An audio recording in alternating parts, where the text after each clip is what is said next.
Au plus fort de la guerre du Vietnam, une unité top secrète a été créée pour mener certaines des missions les plus dangereuses et à haut risque qu'on puisse imaginer. Elle était composée des meilleurs opérateurs, soigneusement sélectionnés parmi différentes branches de l'armée américaine, chargées d'effectuer des opérations classifiées derrière les lignes ennemies. Cette unité était connue sous le nom de Groupe d'études et d'observation du commandement d'assistance militaire au Vietnam, plus communément appelé Military Assistance Command, Vietnam Studies and Observation Group. Des missions de reconnaissance secrète au sauvetage d'otages et aux tentatives d'assassinat, les opérateurs du Military Assistance Command, Vietnam Studies and Observations Group, se retrouvaient souvent dans des situations où l'ennemi les surpassait en nombre, parfois à plus de 1000 contre 1. Ils étaient prêts à relever n'importe quel défi et à repousser les limites de ce qui était considéré comme possible au nom du service de leur pays. Cette unité militaire d'élite était si secrète que son existence a été niée par le gouvernement américain pendant des décennies. Qu'est-ce qui a mené à la création de cette unité classifiée ? Qu'a exactement fait le Military Assistance Command, Vietnam Studies and Observations Group ? Quel a été l'impact de cette unité sur la guerre du Vietnam et son influence sur le futur des opérations spéciales ? Nous répondrons à toutes vos questions, et plus encore. Rejoignez-nous alors que nous plongeons dans l'une des unités les plus secrètes de la guerre du Vietnam, Military Assistance Command, Vietnam Studies and Observations Group. Après la Seconde Guerre mondiale, la France a essayé de rétablir sa domination coloniale au Vietnam, mais sans succès. Le conflit s'ensuivit, et en 1955, la France fut contrainte de se retirer du Vietnam après sa défaite lors de la guerre d'Indochine. La conférence de Genève a divisé le Vietnam le long du 17e parallèle, avec les communistes au pouvoir au pouvoir au nord et les anticommunistes contrôlant le sud. Non seulement le Vietnam était divisé en deux sur la carte, mais sa population l'était aussi. Certains soutenaient le communisme, tandis que d'autres préféraient le style de vie occidental. Alors que les tensions s'intensifiaient entre le nord et le sud du Vietnam, les États-Unis redoutaient encore que le sud-Vietnam ne soit conquis par les communistes. Agissant selon la théorie des dominos, qui soutenait que si un pays tombait sous le communisme, d'autres suivraient, le président Kennedy a augmenté l'aide et la présence américaine au Vietnam, mais s'est abstenu de s'engager dans une intervention militaire à grande échelle. Les bérets verts ont été envoyés au Vietnam pour aider les forces locales, tout en gardant un profil bas quant à leur présence dans le pays. Cependant, les tensions ont persisté. Suite à l'assassinat de John Fitzgerald Kennedy fin 1963, le président Lyndon B. Johnson prit les rênes du pouvoir.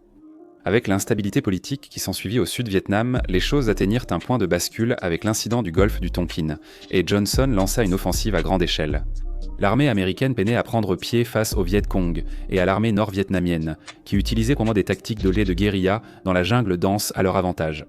En plus de leurs tactiques conventionnelles, l'armée américaine a contré ses ennemis en déployant de petites équipes d'opérateurs hautement entraînés pour mener des opérations en profondeur derrière les lignes ennemies. Ces opérations étaient d'abord menées par diverses unités des forces spéciales comme les Bérets Verts et les SEALs, mais il est vite apparu qu'un effort plus coordonné s'imposait. Le 24 janvier 1964, une équipe d'élite composée des meilleurs des forces spéciales de l'armée américaine a été formée. Nous parlons ici des SEALs de la marine, des Bérets tout verts, des Rangers de l'armée, des Marines de la force Recon et des agents de la CIA travaillant ensemble. Cette unité d'élite classifiée serait connue sous le nom de Military Assistance Command, Vietnam Studies and Observations Group.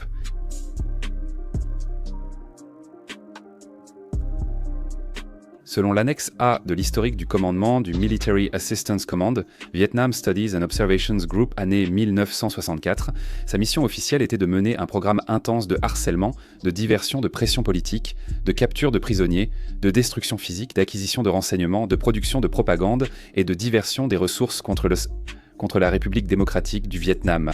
Le Military Assistance Command, Vietnam Studies and Observations Group, s'est rapidement mis au travail. Ils avaient beaucoup à faire et allaient en être mis à l'épreuve comme jamais auparavant. Ces opérateurs iraient là où les troupes conventionnelles n'étaient pas censés aller, même si les hauts gradés avaient publiquement déclaré qu'aucun Américain ne combattait en dehors du Sud-Vietnam. Le principal champ de bataille du Military Assistance Command, Vietnam Studies and Observations Group, était l'infâme piste Ho Chi Minh, qui serpentait du Nord-Vietnam à travers le Laos et le Cambodge jusqu'au Sud-Vietnam, ravitaillant ainsi l'insurrection sur place. Alors que l'engagement américain au Vietnam s'intensifiait avec l'arrivée de davantage de troupes conventionnelles, sa guerre secrète prenait aussi de l'ampleur. En conséquence, le Military Assistance Command, Vietnam Studies and Observations Group, a grandi en taille et en envergure au fil des années.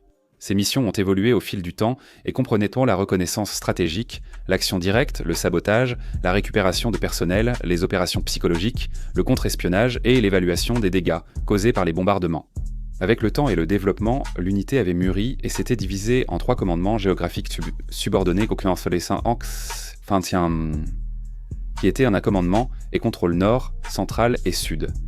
Chaque site fonctionnait indépendamment et était organisé selon sa situation tactique au sol spécifique. Ils étaient de la taille d'un bataillon de forces spéciales modernes avec des forces de reconnaissance, de réaction et de sécurité composées d'Américains et d'Indigènes recrutés de la taille d'une compagnie. Travaillant en petites équipes de commandos, il n'était pas rare que des groupes de 10 hommes ou moins soient découverts et affrontent des centaines, voire des milliers de soldats nord-vietnamiens. Les événements qui ont eu lieu le jour de Thanksgiving en 1968 résument parfaitement ce que nous essayons de dire.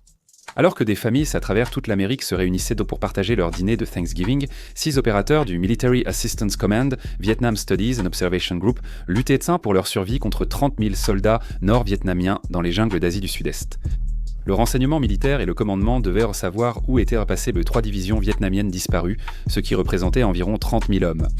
6 hommes courageux de l'équipe ST Idaho, composée de 2 bérets verts et de 4 mercenaires, avaient eu pour mission d'infiltrer les campements ennemis, sans appui aérien rapproché, afin de recueillir des renseignements sur leur position.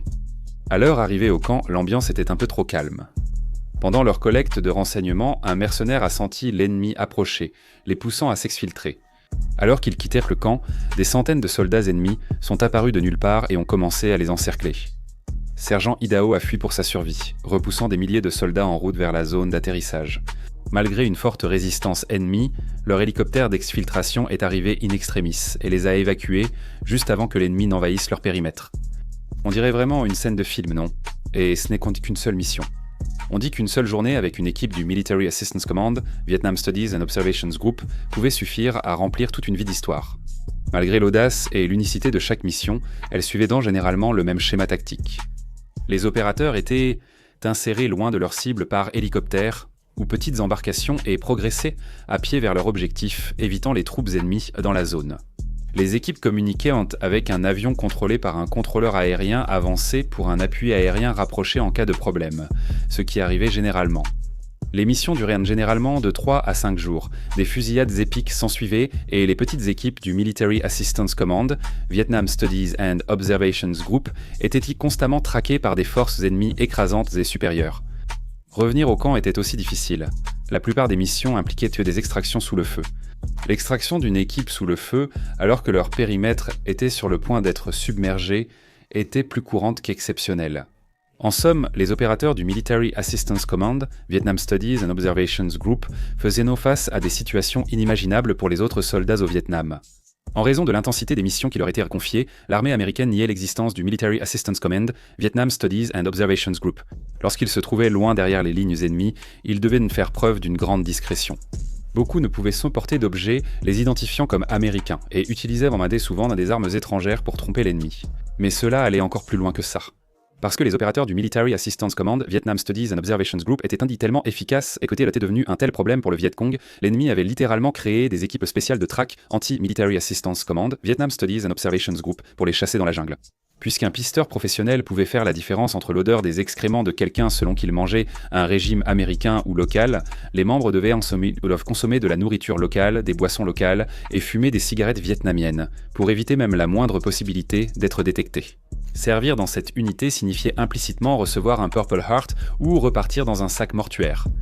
Le taux de perte dépassait 100%, ce qui signifiait que tout le monde était blessé, certains plus d'une fois.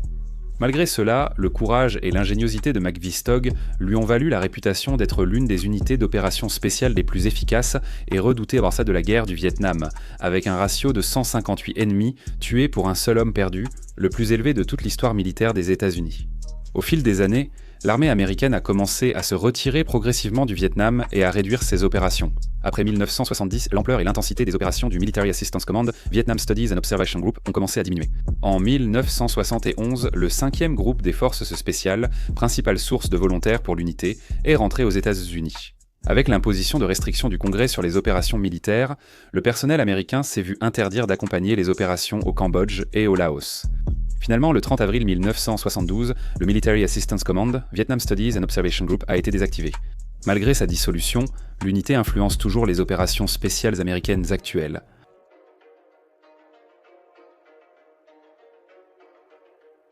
L'armée américaine n'a officiellement reconnu le Military Assistance Command, Vietnam Studies and Observations Group, et son travail remarquable pendant la guerre du Vietnam que des décennies plus tard. En 2001, l'armée américaine a décerné à l'unité une citation présidentielle, reconnaissant le courage, l'intégrité et le dévouement aux devoirs de ses guerriers clandestins. Au fil des années, 12 opérateurs ont reçu la médaille d'honneur pour leurs actions héroïques au sein de cette unité.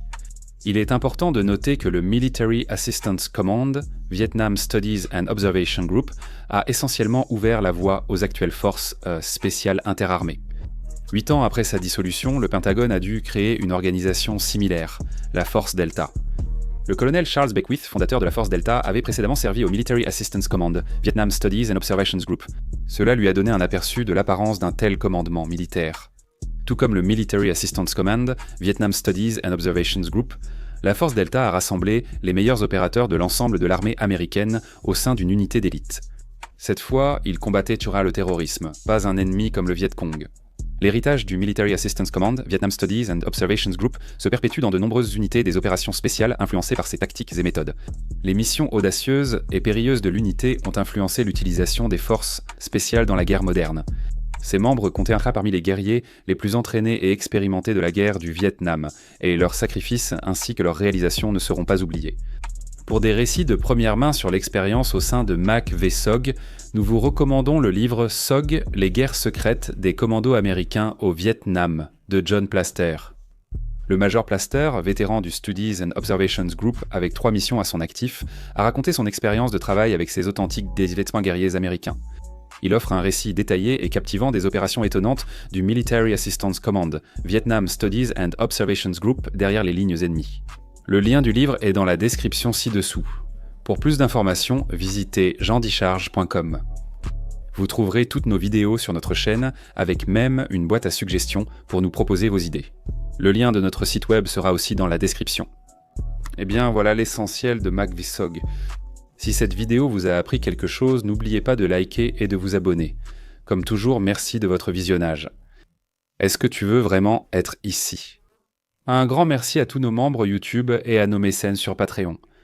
Un grand merci à tous d'avoir fait un pas de plus pour soutenir notre chaîne. C'est très apprécié. Pour apparaître dans une vidéo de General Discharge, rejoignez notre programme de membres via le lien en description ou le bouton « Rejoindre » près du bouton d'abonnement. Jetez un œil à notre page Patreon et rejoignez l'équipe. Voici Nick Naja. Tous tes amis s'abonnent à General Discharge et toi, tu n'as même pas envie d'être ici.